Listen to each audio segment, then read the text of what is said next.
Happy Independence Day, friends. How are you all? Hope you all are fit and fine. So welcome to AK Education Go. Okay, so please tell me कि how are you going to celebrate Independence Day today? Okay तो आप लोग मुझे ये भी बताइए कि आप लोगों ने डिफरेंट टाइप की ग्रासेस के बारे में सुना है या देखा है या फिर आपने ऑब्जर्व किया है या फिर कहीं एक्सपीरियंस किया है, तो आप मुझे बता सकते हैं।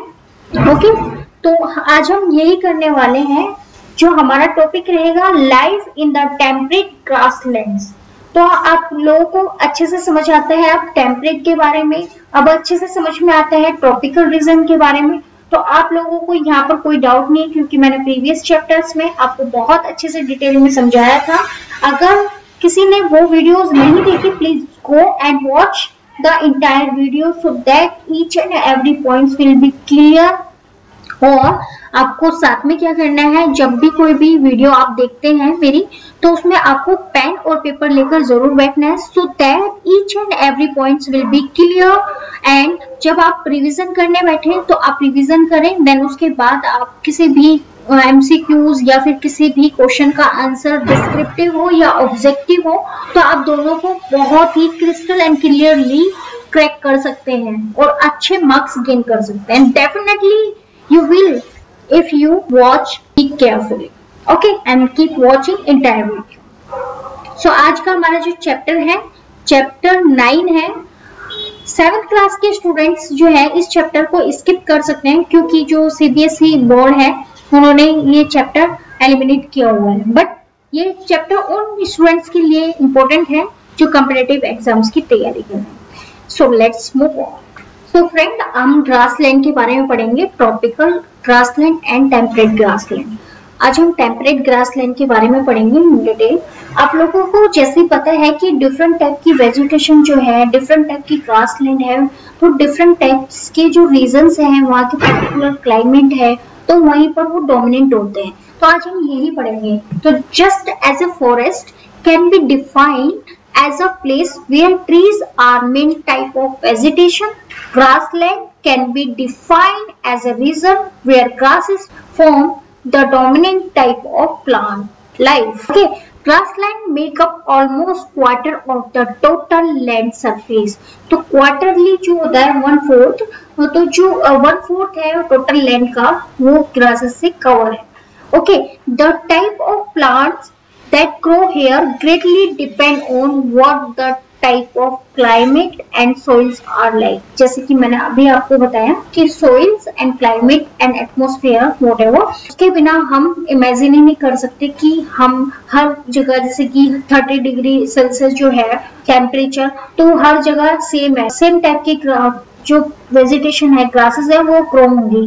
बट अगर अलग अलग जगह पर अलग अलग टेम्परेचर होता है, क्लाइमेट होता है ना, तो सोइल्स होती हैं, वहाँ का एनवायरनमेंट अलग होता है, तो अलग एनवायरनमेंट में, अलग ही एटमॉस्फेयर में, अलग ही टाइप की वेजिटेशन एंड ग्रासलैंड ग्रो होंगी। दैट इज, ये आप लोगों को अपने माइंड में बिठा लेते हैं, है ना। As a climate play an important role in the formation of grassland, it is generally used as a basis of divided the world's grasslands into two broad categories. तो हम इन्हें two broad categories में divide करेंगे। सबसे पहले हम लोगों ने सबसे अच्छे से समझा था टेम्परेट रीजन के बारे में, ट्रॉपिकल रीजन के बारे में। टेम्परेट रीजन वो होता है जो कि tropical of cancer, tropical of Capricorn के ऊपर होता है, नॉर्थर्न साइड में एंड साउदर्न साइड में। और जो ट्रॉपिकल रीजन है वो ट्रॉपिकल रीजन हमारे इक्वेटर रीजन को बोलते हैं, ठीक है। उस पर हमेशा जो है रेनफॉल होती रहती है, टेम्परेचर सेम रहता है, no winter no summer, only एक जैसा टेम्परेचर हमें वहां पर देखने को मिलता है, एक ही रीजन हमें देखने को मिलता है, एक ही सीजन हमें देखने को मिलता है। ओके, और हमें टेम्परेट रीजन में हमें विंटर भी दिखाई देता है, समर भी दिखाई देता है एंड स्प्रिंग भी दिखाई देता है, ऑटम भी हमें दिखाई देता है। जैसे कि हमारी जो कंट्री है, हम ये क्या एक्सपीरियंस करते हैं, 4 सीजन होते हैं, 4 सीजन के 4 सीजन हम एक्सपीरियंस करते हैं, ठीक है। तो हम टेम्परेट रीजन के बारे में आज हम जानेंगे, ठीक है। तो आज हम टेम्परेट रीजन में हम क्या पढ़ेंगे, पेरियार्ड्स के बारे में। ये कहाँ पर है, नॉर्थ अमेरिका। और लेकिन टेम्परेट ग्रासलैंड्स जो हैं वो बहुत सारे होते हैं, अलग अलग रीजन में हम अलग अलग उन्हें नाम, उनके नाम से जानते हैं। जैसे कि पेरियार्ड्स जो है वो नॉर्थ अमेरिका में है, वेल्च जो है साउथ अफ्रीका में हमें देखने को मिलता है, स्टेप्स जो है यूरोप में देखने को मिलेंगे, और पंपास जो है साउथ अमेरिका में देखने को मिलेंगे। तो मैं आपको एक बार ये सारी दिखाऊंगी। तो आज हम जो करने जा रहे हैं, we will discuss about पेरियार्ड्स के बारे में। और पेरियार्ड्स में हम यहाँ पर देखेंगे डिफरेंट टाइप ऑफ क्लाइमेट होते हैं यहाँ पर, इसी पे रीजन में डिफरेंट टाइप के हमें फ्लोरा एंड फौना देखने को मिलेंगे, एंड पीपल्स किस तरीके से रहते हैं यहाँ पर, ये भी हम डिटेल में देखेंगे। एक बार मैं आपको यहाँ पर दिखा देना चाहती हूँ कि जो ये टेम्परेट ग्रासलैंड्स है ये यहाँ पर है, ये हमारा पूरा वर्ल्ड मैप है, ठीक है। तो हमें यहाँ पर, हमें आप सबको कॉन्टिनेंट के बारे में पता होगा, अगर नहीं पता तो आप लोग आज देखिए कि ये जो है हमारा पूरा पोर्शन जो है नॉर्थ अमेरिका कहलाता है, ठीक है। ये कॉन्टिनेंट कौन सा है, नॉर्थ अमेरिका का। Then South America, that South America में जो ये येलो येलो हमें दिख रहा है ये पंपास ग्रासलैंड है, और यहाँ पर हमें अमेरिका और कनाडा के बीच में हमें जो देख रहा है पेरियार्ड्स देखने को मिल। देन हम यहाँ पर साउथ अफ्रीका में देखेंगे तो यहाँ पर देखेंगे वेल्ड हमें देखने को मिल रहा है, वेल्ड ग्रासलैंड। देन अगर हम यहाँ पर यूरेशिया में देखेंगे, एशिया और यूरोप के बीच में, तो हम यहाँ पर स्टेप्स ग्रासलैंड देखने को मिलते हैं, ठीक है। अब हम यहाँ पर भी देख लेते हैं एक बार। तो यहाँ पर हमें भी दिखाई देगा जो है नॉर्थ अमेरिका में है पेरियार्ड्स, है ना। तो यहाँ पर जो है पंपास देखने को मिल रहा है, एंड पंपास एंड कंपोज। और यहाँ पर हमें साउथ अफ्रीका में वेल्ड ग्रासलैंड देखने को मिल रहा है, और यहाँ पर हमें स्टेपी माउंटेन, ये मंगोलियन जो नॉर्थ एशिया एंड यूरेशिया के बीच का हिस्सा है, that is called step grassland. तो ये हमें देखने को मिलता है। और बहुत सारे रीजन में हमें, जब हम दूसरी ग्रासलैंड के बारे में पढ़ेंगे तब और अच्छे से पढ़ेंगे। अभी हम कौन से ग्रासलैंड्स के बारे में पढ़ेंगे, पेरियार्ड्स ग्रासलैंड्स के बारे में, उसी के क्लाइमेट्स के बारे में पढ़ेंगे, उसी के टेम्परेचर, उसी का वहाँ पर कौन कौन से एनिमल्स होते हैं, कौन कौन सी प्लांट्स वहाँ पर ग्रो होते हैं, ठीक, इन सब के बारे में आज हम जानेंगे, ठीक है। देन द पेरियार्ड्स में हम क्या देखेंगे, the temperate grassland of North America. आप सबको पता चल गया होगा, अब आप इतनी बार मैं रिपीट करूंगी तो आपके माइंड में फिट हो जाएगा, है ना। आप कभी भूलेंगे नहीं कि पेरियार्ड्स जो ग्रासलैंड है वो कहाँ पर है, क्योंकि कई बार क्या होता है कि एग्जामिनर कई बार मैच द फॉलोइंग्स में पूछ लेते हैं कि पेरियार्ड्स जो ग्रासलैंड है वो साउथ अमेरिका दे देंगे कई बार, है ना। तो हम जब हमें पूरा कंफर्म होगा तो हम उसे मिस्टेक करने के चांसेस हमारे 0 बराबर होते हैं, ठीक है, मतलब 0 होते हैं, okay. Temperate grassland of North America are known as the prairies, ठीक है। इट्स रीजन ऑफ फ्लैट होता है, जेंटली स्लोपिंग, हल्का सा स्लोपिंग होता है, हिली लैंड होता है।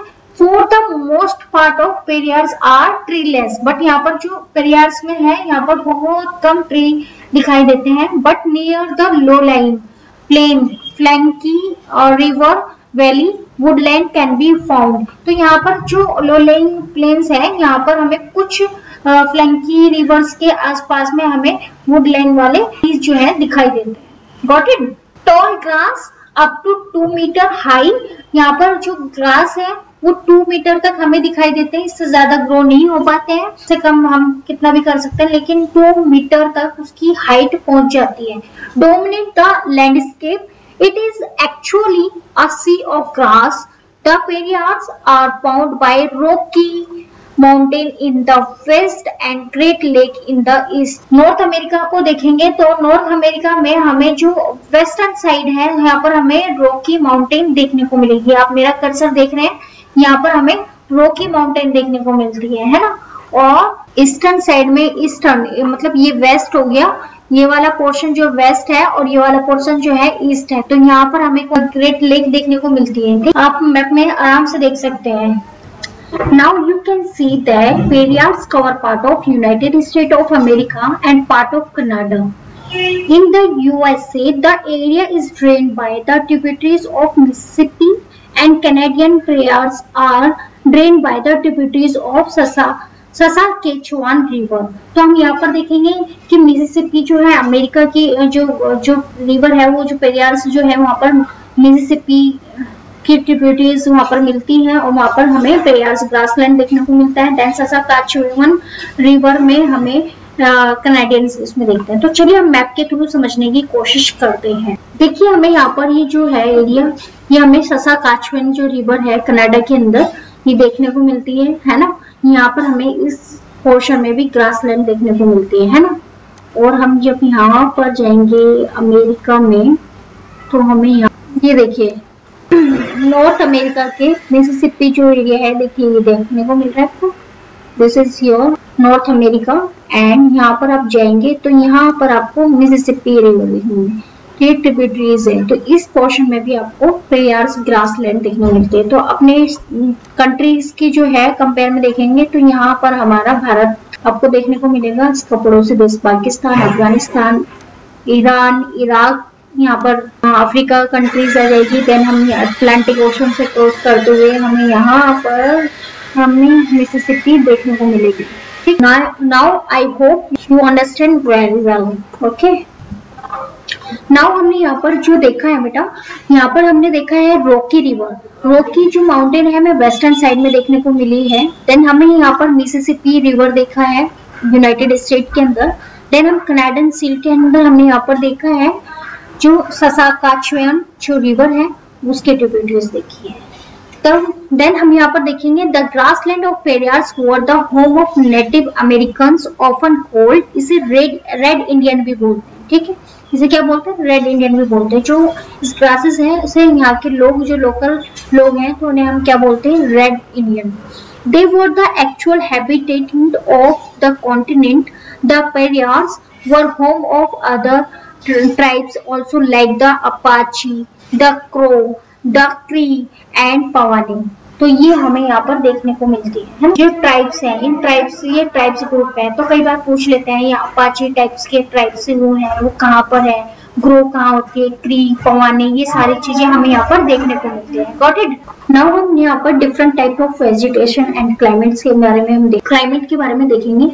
Being located in the heart of the continent, the climate is the continental type and extreme temperature हमें यहाँ पर देखने को मिलता है। The summer are warm with the temperature of around 20 degrees Celsius, while in winter minus 20 degrees Celsius has been recorded in the Winnipeg and Canada।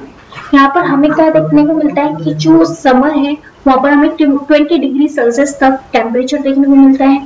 जैसे ही हम winter में जाते हैं तो -20 डिग्री सेल्सियस हमें यहाँ पर टेम्परेचर रिकॉर्ड मिलता है। ये हमारा कहाँ का है, विनिपेग कनाडा के अंदर। Okay, in winter a thick blanket of snow cover this region. तो यहाँ पर क्या होता है, क्योंकि ये आर्टिक सी के ओशन के अंदर है and most of northern part में है, तो यहाँ पर हमें मोस्ट ऑफ जो टाइम है विंटर में तो यहाँ पर स्नो दिखाई देती है, बर्फ से ढका हुआ दिखाई देता है।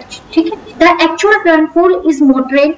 यहाँ पर काफी मॉडरेट होती है, ना तो ज्यादा कम होती है और ना ही ज्यादा होती है। तो यहाँ पर मॉडरेट टाइप का हमें रेनफॉल देखने को मिलता है। And ideal for the growth of grass. तो यहाँ पर जो ये ग्रास है, इस ग्रास का जो ग्रो होती है तो यहाँ पर बहुत काफी अच्छे क्वांटिटी में यहाँ पर ये पेरियार ग्रासलैंड जो है वो अच्छे से ग्रो कर पाती है। नाउ हम यहाँ पर देखेंगे Chinook is a hot wind that blow in winter. तो यहाँ पर जो चिनोक विंड है जो यहाँ पर काम करती है, विंटर में ब्लो करती है। therefore raises the temperature within a short time.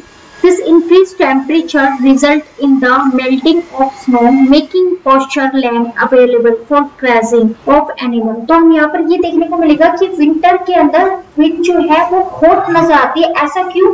क्योंकि यहाँ पर रोके, यहाँ पर माउंटेन है, तो माउंटेन से जो वो विंड है वहां पर टकराती है एंड देन वो जो वहां का टेम्परेचर है उस पर से होकर वहां पर गर्म हवा में कन्वर्ट हो जाती है। Got it? तो इसलिए यहाँ पर विंटर के अंदर विंड जो है वो वार्म होती है। नाउ हम यहाँ पर एक बार और समझ लेते हैं। ये suppose that this is a mountain.